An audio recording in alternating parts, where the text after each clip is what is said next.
والصلاة والسلام على أشرف الأنبياء وخاتم الأنبياء والمرسلين وعلى آله وأصحابه وأزواجه وأتباعه أجمعين. أما بعد فأعوذ بالله من الشيطان الرجيم. بسم الله الرحمن الرحيم. قل إن كنتم تحبون الله فاتبعوني يحببكم الله ويغفر لكم ذنوبكم والله غفور رحيم. صدق الله مولانا العظيم.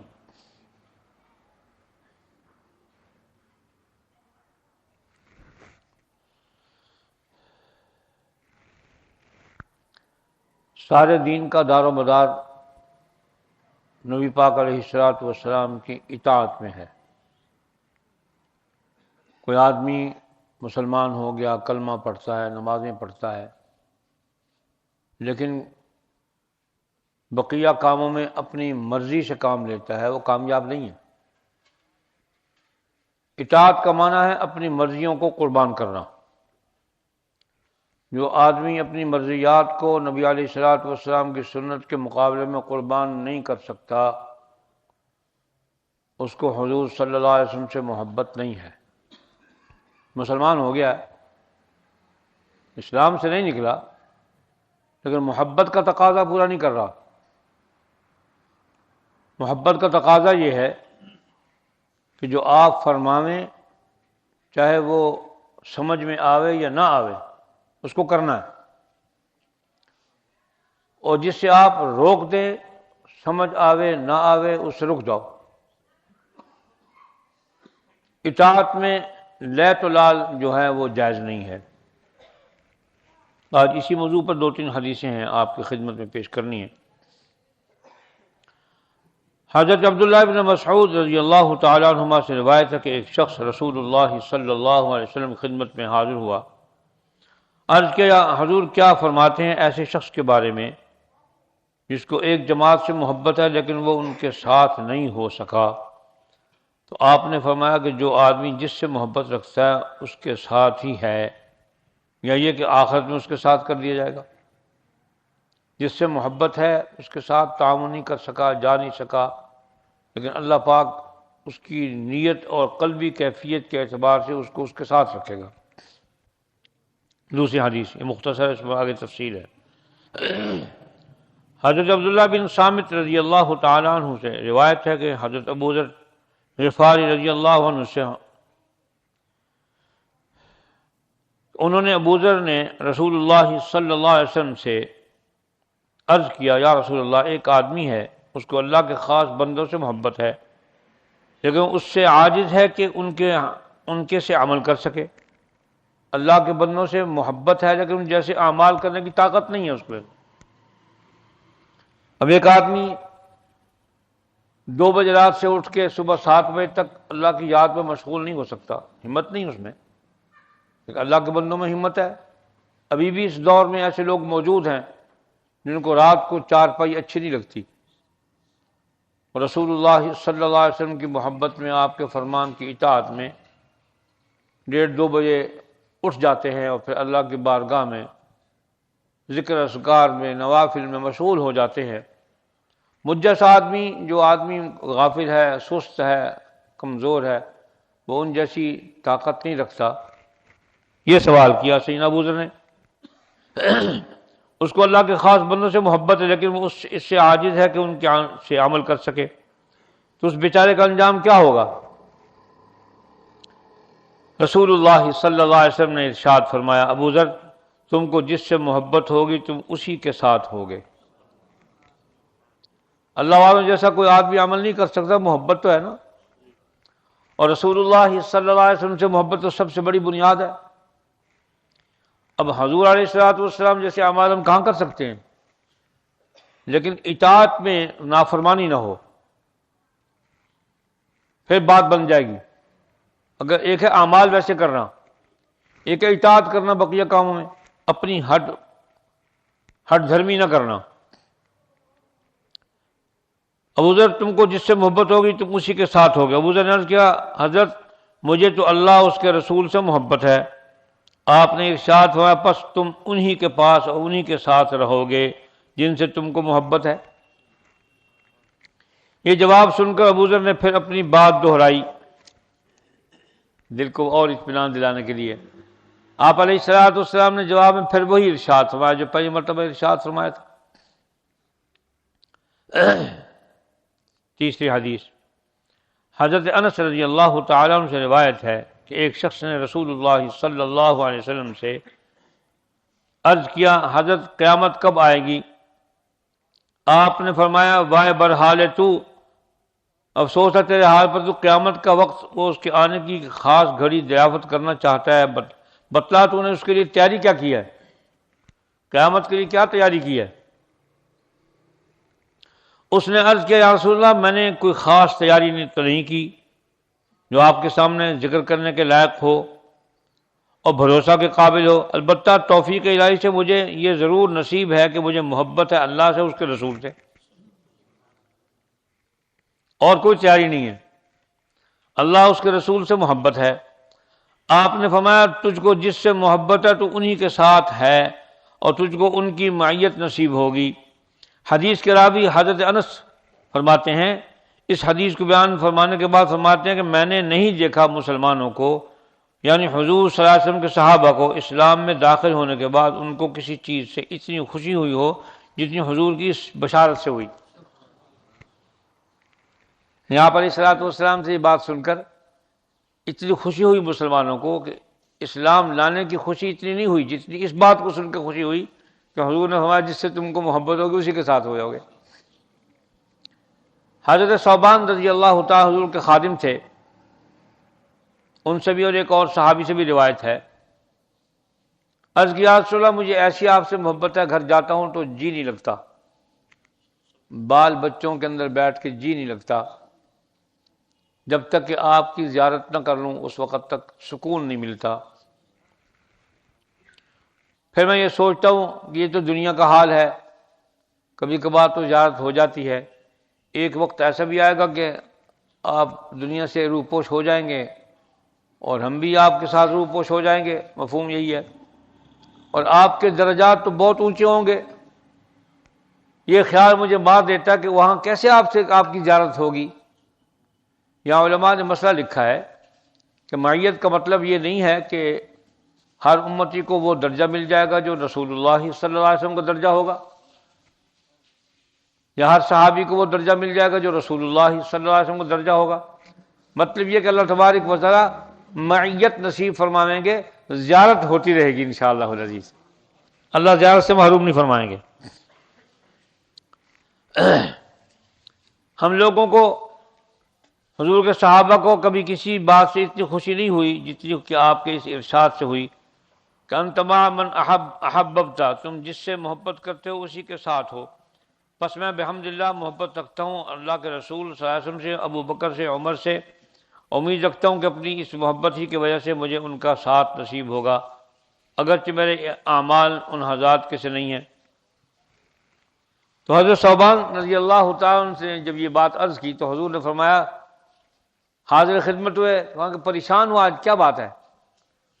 کہ یا رسول اللہ اس بات نے پریشان کر رکھا کہ آخرت میں یہاں تو میں آپ کی خدمت میں حاضر ہو جاتا ہوں، وہاں کیسے آپ سے ملاقات ہوگی؟ فرمایا، اگر تم سے مجھ سے محبت کرتے ہو تو سجدوں سے میری مدد کرو، سجدوں سے میری مدد کرو۔ مراد اس سے یہ ہے کہ کثرت کے ساتھ نوافل اور نماز اختیار کرو، اس سے معیت نصیب ہو جائے گی انشاءاللہ العزیز۔ محبت کا مفہوم یہ نہیں ہے کہ آدمی آپ علیہ الصلوۃ والسلام کی محبت میں وہ کام کر گزرے جس سے آپ نے منع کر رکھا ہے، اسی کو بدعت کہتے ہیں۔ آج کل محبت کی بنیاد پر جو کچھ کیا جا رہا ہے یہ سب کچھ محبت کے خلاف ہے۔ رسول اللہ صلی اللہ علیہ وسلم نے دو عیدوں کے بارے میں ہمیں بشارت دی ہے، ایک عید الفطر کے بارے میں اور ایک عید الاضحیٰ کے بارے میں، اور تیسری بات یوں ارشاد فرمائی کہ جمعہ مسلمانوں کی عید ہے، خوشی کا دن ہے، اور یہ بھی امت محمدیہ صلی اللہ علیہ وسلم کا نصیب ہے کہ پچھلی ہر امت کو یہ دن عطا کیا گیا، لیکن یہودیوں نے اور نصرانیوں نے اس دن کی بجائے اپنی مرضی سے ہفتہ اور اتوار طے کر لی، جمعہ چھوڑ دیا۔ اس امت کو اللہ پاک نے یہ توفیق عطا فرمایا کہ جمعہ قبول کر لیا، اور ہمیں یہ جمعہ برکت والا دن نصیب ہو گیا۔ اس لحاظ سے 3 عیدیں ہوئیں، چوتھی عید کا تو تصور نہیں ہے۔ آپ علیہ الصلوۃ والسلام سے محبت صحابہ سے زیادہ کسی کو نہیں ہو سکتی، جنہوں نے آپ کی حیات میں آپ پر جان مال سب کچھ نچھاور کر دیا، ماں باپ چھوڑ دیے، بچے چھوڑ دیے، بیویاں چھوڑ دیں، جائیداد چھوڑ دی، وطن چھوڑ دیا، اور نبی پاک علیہ الصلوۃ والسلام وضو فرما رہے ہیں تو آپ کا وضو کا پانی زمین پر نہیں گرنے دیتے۔ دوسرے لوگ دیکھ کر پریشان ہو جاتے ہیں کہ اس قوم سے ہم لڑ کر نہیں جیت سکتے۔ جو قوم اپنے نبی کے وضو کے پانی کو زمین پر نہیں گرنے دیتی، وہ قوم کیسے ہمیں برداشت کرے گی؟ ہم ان سے جیت نہیں سکتے۔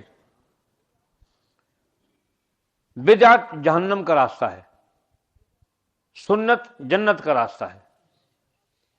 آپ علیہ الصلوۃ والسلام کا پاک ارشاد ہے، آپ نے فرمایا کل بدعت ضلالہ وکل ضلالۃ فی النار، تمام بدعتیں جو ہیں وہ گمراہی ہیں، اور گمراہ جہنم میں جائیں گے۔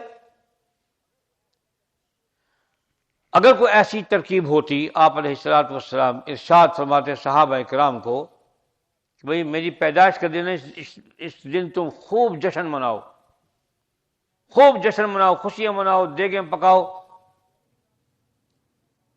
نبی علیہ الصلوۃ والسلام نے کوئی عمل ایسا نہیں فرمایا آپ کی اپنے پیدائش کے روز میں کہ اس کو کیا جائے۔ اب کوئی آدمی محبت کے دعوے میں وہ کچھ کرتا ہے جو شریعت مطہرہ کے خلاف ہے، جس کو محبت تو نہیں کہیں گے، وہ اپنے آپ پر ظلم کرتا ہے۔ حضرت پیر مہر علی شاہ صاحب نبر اللہ برکاتہ کی خدمت میں ابا جی حاضر ہوئے، ابا جی بیعت بھی تھے ان سے، پہلی بیعت ان سے تھی، متبع سنت بزرگ تھے۔ بعد والے تو اللہ پاک ان کو ہدایت دے دے، ہدایت کی دعا ہی کر سکتے ہیں۔ آخری دنوں میں پھر حاضر ہوئی تو عرض کیا کچھ مجھے نصیحت فرما دیں، تو فرمانے لگے اتباع شریعت، یہ نصیحت ہے، اتباع شریعت۔ محبت میں اتباع کو چھوڑ کر اپنی مرضی کو کرنا، اس کو محبت کون کہتا ہے؟ محبت کا نام یہ اپنی خواہشات کو قربان کرنے کا۔ کسی کو دین کو تبدیل کرنے کا اختیار نہیں ہے۔ اب یار لوگوں نے مہینوں کا نام تبدیل کر دیا، پہلے سلام تبدیل کیا، اب مہینوں کا نام تبدیل کر دیا۔ اللہ پاک نے السلام فرمایا، حضور علیہ الصلوۃ والسلام نے السلام فرمایا، سلام کرو ایک دوسرے کو۔ فَإِذَا دَخَلْتُمْ بُيُوتًا فَسَلِّمُوا عَلَىٰ أَنفُسِكُمْ، جب تم گھروں میں داخل ہو تو سلام کرو۔ قرآن کہتا ہے تحیۃ من عند اللہ مبارکۃ طیبہ، اللہ کی طرف سے یہ برکت والا ہدیہ ہے تمہارے لیے کہ تم ایک دوسرے کو بانٹو۔ فَإِذَا دَخَلْتُمْ بُيُوتًا فَسَلِّمُوا عَلَىٰ أَنفُسِكُمْ تحیۃ من عند اللہ مبارکۃ طیبہ، اللہ فرماتے ہیں جب گھروں میں داخل ہو تو سلام کرو۔ اور اس طریقے کو حضور نے سکھایا۔ ایک صحابی خدمت میں حاضر ہوئے، اس نے کہا سلام علیک، سلام علیک، فرمایا سے سلام مت کرو، کہو السلام علیکم۔ آپ نے اصلاح فرمائی کہ سلام علیکم مت کہو، آپس میں کرتے تھے۔ اور ایک یہودی نے آپ کی اہانت کرتے ہوئے السلام علیکم کہا۔ آج بھی ہمارے لوگ جو ہے اس کو نہ جانتے ہوئے کر بیٹھے، السلام علیکم جناب، السلام علیکم، السلام علیکم، السلام علیکم، پر وہ اس کو پتہ نہیں وہ گالی دے رہا ہے، بد دعا دے رہا ہے، خدا تیرے ٹکڑے ٹکڑے کرے، بجائے سلامتی بھیجنے کے بد دعا دے رہا ہے۔ اس کو پتہ نہیں اللہ کے بندے کو سلام کی ترکیب نہیں سیکھی۔ السلام علیکم جناب، السلام علیکم، کوئی ترکیب نہیں، السلام علیکم۔ اس پر 10 نیکیاں ہیں، ورحمۃ اللہ 20 نیکیاں ہو گئیں، وبرکاتہ 30 نیکیاں ہو گئیں۔ تو یار لوگوں نے السلام علیکم کی جگہ مدینہ مدینہ مدینہ مدینہ، ایک طبقے نے یا علی مدد، مولا علی مدد اختیار کیا، دوسرے طبقے نے السلام علیکم چھوڑ کر مدینہ مدینہ۔ صحابہ کو مدینے سے محبت نہیں تھی، صحابہ تو بہت دور کی بات۔ امام مالک رحمۃ اللہ علیہ مدینہ طیبہ سے باہر نکلتے نہیں تھے، کہیں میری موت نہ آ جائے۔ عمرہ کرنے میں نہیں جاتے تھے، حج کرنے میں نہیں جاتے تھے، راستے میں مر جاؤں تو میں تو مدینے کو نہیں چھوڑنا چاہتا۔ اور لکھا ہے ان کی سیرت میں کہ قضاء حاجت کے لیے باہر تشریف لے جاتے مدینے سے باہر، تو ایسی سرحد پر بیٹھتے جہاں ایک پاؤں مدینے کے اندر داخل رہے اور ایک پاؤں باہر رہے، حدود مدینہ کے باہر جا کر رفع حاجت سے فارغ ہوتے۔ اور تم محبت کے غلوب میں یہاں پہنچ گئے کہ خود نبی کا اور خدا کا فرمان السلام علیکم چھوڑ کر مدینہ مدینہ مدینہ مدینہ، اس سے بڑی بدعت فاحشہ کیا ہوگی کہ نبی کی سنت کو، خدا کے حکم کو چھوڑ کر تم محبت کا اظہار کر رہے ہو۔ اور پھر نبی علیہ الصلوۃ والسلام نے جو برا نام دیکھا اس کو تبدیل فرمایا۔ حدیبیہ کے موقع پر ایک شخص حاضر ہوئے، فرمایا تیرا نام کیا ہے؟ انہوں نے کہا جی میرا نام عاصی ہے، یعنی تو مطیع ہے، بدل دیا نام۔ اسی طرح بہت سے مقامات پر، اور یار لوگ جو سیدنا معاویہ کے نام کو برے انداز میں پیش کرتے ہیں، اگر یہ نام برا ہوتا تو جیسے عاصی کا نام حضور نے تبدیل کر کے مطیع رکھ دیا تو معاویہ کا نام تبدیل نہیں کر سکتے تھے۔ سیدنا حسن پیدا ہوئے، حضرت علی نے بنی امیہ کے جد امجد کا نام رکھ دیا حرب، بیٹے کا نام کیا رکھا؟ حرب۔ آپ صلی اللہ علیہ وسلم تشریف لائے، پوچھا کیا نام رکھا بیٹے کا؟ عرض کیا حرب رکھا، یعنی اس کا نام حسن ہے، بدل دیا نا۔ اسی طرح سیدنا حسین جب پیدا ہوئے تو پھر سیدنا علی نے نام یہی رکھا حرب۔ اگر بنی امیہ اور بنی ہاشم میں اختلاف ہوتا تو علی جد امجد معاویہ کا نام کیوں رکھتے؟ حرب نام کیوں رکھتے؟ یہ دشمنوں نے اڑائی ہے، کوئی آپس میں اختلاف نہیں تھا۔ اختلاف تھا اسلام قبول کرنے سے پہلے بنی امیہ یا بنی ہاشم نے جب اسلام قبول کر لیا، جن لوگوں نے، وہ رحماء بینہم ہو گئے، باہم شیر و شکر ہو گئے۔ اس نام کو بھی حضور نے تبدیل فرمایا، اس کا نام حسین رکھو، حرب نہیں رکھا۔ تو آپ علیہ الصلوۃ والسلام کی ولادت بعد سعادت ربیع الاول میں ہوئی، آپ نے یہ تو نہیں فرمایا کہ اس کا نام ربیع محمد رکھ دو، ربیع محمد رکھو، میں اس مہینے میں پیدا ہوں، یہ مہینہ میرے نام سے موسوم ہو جائے، نہیں فرمایا۔ کس کو اختیار ہے، کیوں رکھا، کون رکھتے ہیں؟ اس کا نام رکھا ربیع النور۔ اشتہاروں میں، ٹی وی پر اسلام کو نشر کیا جا رہا کہ یہ مہینہ ربیع الاول نہیں، ربیع النور ہے، اور وہاں سے زکند لگائی 600 سال بعد۔ شاہ عبد القادر جیلانی نور اللہ مرقدہ آپ کی پشت میں سے ہیں، نجیب الطرفین ہیں، بڑا اللہ نے مقام عطا فرمایا۔ نبی تو نہیں ہے نا، ولی ہیں، ولی نبی نہیں بن سکتا، نبی خدا نہیں بن سکتا، ہر ایک کا اپنا اپنا مقام ہے۔ اللہ خالق و مالک ہے، نبیوں کو پیدا کرنے والا، ولیوں کو بنانے والا وہ اللہ ہے۔ اللہ کے مقام پر نہ نبی پہنچ سکتا ہے نہ ولی پہنچ سکتا ہے، تو بندے ہی رہیں گے نا۔ تو شاہ عبد القادر جیلانی رحمۃ اللہ صاحب نسبت بزرگ تھے، انہوں نے اپنی پیدائش کے مہینے کو ربیع الغوث نہیں کہا کہ میں اس مہینے میں پیدا ہوا ہوں، اس کا نام غوث کا مہینہ رکھو۔ کیوں رکھتے ہیں؟ ربیع الاول کو ربیع النور کہتے شروع کر دیا، اور ربیع الثانی کو ربیع الغوث کہنا شروع کر دیا۔ اور سب سے بڑا دین کا مذاق تو یہ ہے کہ السلام علیکم کو چھوڑ کر اپنی مرضی سے مدینہ مدینہ کہنا شروع کر دیا۔ کتنا بڑا ظلم ہے! یہ محبت ہے کہ اللہ کے حکم کو چھوڑ کر نبی علیہ الصلوۃ والسلام کی 23 برس کی حیات مبارکہ اور پوری امت کا اتفاق ہے السلام علیکم ہی کہنا ہے، تم نے مدینہ مدینہ شروع کر کے ایک نیا کام شروع کر دیا۔ تو محبت میں خواہشات کو قربان کر رہا ہے، طبیعت مانے نہ مانے، آپ علیہ الصلوۃ والسلام کی اطاعت اسی کا نام ہے کہ جو حکم فرما دیا کرنے کا اس کو کرو، اور جس کو چھوڑنے کا حکم فرمایا اس کو چھوڑو، یہ ہے محبت۔ قل ان کنتم تحبون اللہ فاتبعونی، اگر تم دعویٰ کرتے ہو تم اللہ سے محبت کرتے ہو، اس کی علامت شرط یہ ہے فاتبعونی، میری اتباع کرو گے تب تم اللہ سے محبت رکھتے ہو۔ پھر جب تم یوں کرو گے، میری اتباع کرو گے، یحببکم اللہ، اللہ پھر تم سے محبت کریں گے۔ میری اتباع کی برکت سے خدا محبت کرے گا۔ میری نافرمانی اور اپنے خواہشات نفس کی بنیاد پر تم زندگی گزارو گے تو اللہ کی محبت سے دور رہو گے۔ اللہ تعالی ہم سب کو حقیقی محبت نصیب فرماوے، اور محبت نام ہے اپنی خواہشات کو قربان کرنے کا۔ سمجھ میں آوے نہ آوے، خواہشات کا اتباع نہ کرو، سنت کا مذاق نہ اڑاؤ۔ وآخر دعوانا الحمدللہ رب العالمین۔ بسم اللہ الرحمن الرحیم، الحمدللہ رب العالمین، والصلاة والسلام على أشرف الأنبياء وخاتم الأنبياء والمرسلين وعلى آله وصحبه أجمعين۔ اللهم اغفر لنا ولجميع المؤمنين والمؤمنات والمسلمين والمسلمات الأحياء منهم والأموات۔ ربنا آتنا في الدنيا حسنة وفي الآخرة حسنة وقنا عذاب النار۔ اللهم احسن عاقبتنا في الأمور كلها وأجرنا من خزي الدنيا وعذاب الآخرة. اللهم احفظنا من كل بلاء الدنيا ومن خزي الدنيا وعذاب الآخرة. اللهم حبب إلينا الإيمان وزينه في قلوبنا وكره إلينا الكفر والفسوق والعصيان واجعلنا من الراشدين المهديين.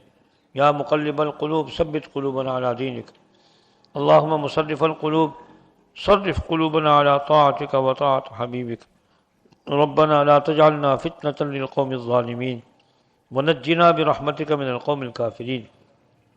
اللهم صل على سيدنا مولانا محمد وعلى آل سيدنا مولانا محمد صلاة تنجينا بها من جميع الأهوال والآفات وتقضي لنا بها جميع الحاجات وتطهرنا بها من جميع السيئات وترفعنا بها عندك أعلى الدرجات وتبلغنا بها أقصى الغايات من جميع الخيرات في الحياة وبعد الممات إنك على كل شيء قدير.